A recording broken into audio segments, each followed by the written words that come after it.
দক্ষিণ মধুপুরে প্রাক্তন police officer Nityaranjan দেবের বৈধ জমি বলপূর্বক দখলের অভিযোগ উঠেছে পঞ্চায়েত প্রধান, উপপ্রধান ও তহসিলদারের বিরুদ্ধে।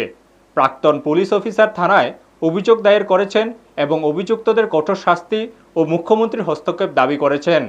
প্রাক্তন পুলিশ অফিসারের জমি দখলের অভিযোগে চাঞ্চল্য ছড়িয়েছে দক্ষিণ মধুপুরে। অভিযোগ উঠেছে দক্ষিণ মধুপুর পঞ্চায়েতের প্রধান জিতেন্দ্র দেববর্মা, উপপ্রধান কালীপদ রায় এবং তহসিলদার অর্জুন দাসের বিরুদ্ধে। জানা যায়, মধুপুর স্কুল চৌমুন এলাকায় প্রাক্তন পুলিশ অফিসার নিত্যরঞ্জন দেবের বাড়ির পাশে তার পৈতৃক 1.5 গন্ডা জমি রয়েছে। বৈধ কাগজপত্র থাকা সত্ত্বেও ওই জমি দখলের চেষ্টা করে অভিযুক্তরা। অভিযোগ অনুযায়ী তারা হঠাৎই লোকজন নিয়ে এসে জমির বেড়া ভেঙে দেয়, লেবু, নারিকেল এবং সুপারি গাছ কেটে ফেলে এবং নিত্যরঞ্জন দেবকে হুমকি দেয়। ভুক্তভোগীর দাবি, ওই জায়গার বর্তমান বাজার মূল্য প্রতি কানিতে প্রায় 2 কোটি টাকা, আর সেই লোভে দখলের চেষ্টা করা হয়েছে।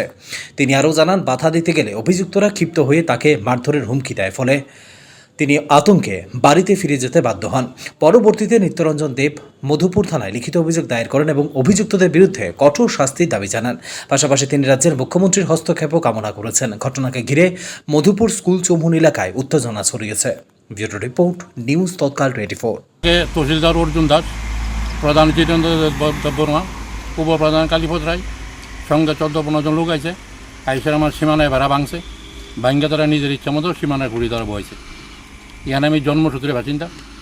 তারা জায়গাটা দখল করতে আসে, জায়গাটা দখল করে তারা বিক্রি করে দিব উদ্দেশ্য তাদেরই। আমার টোটাল 84 জায়গা আছে না, 2 কানি 2 ঘন্টা, প্রায় 1.5 ঘন্টা। তারা জায়গাটা দখল করে বিক্রি করবো। তারা বাধা দিচ্ছে, তারা কইছে না এটা তারা জায়গা দখল করে নেবো জোর করে। কইছে পারলে আমি বাধা দিতাম, তো আমি তার সঙ্গে তার মারপিট করতে পারবো না।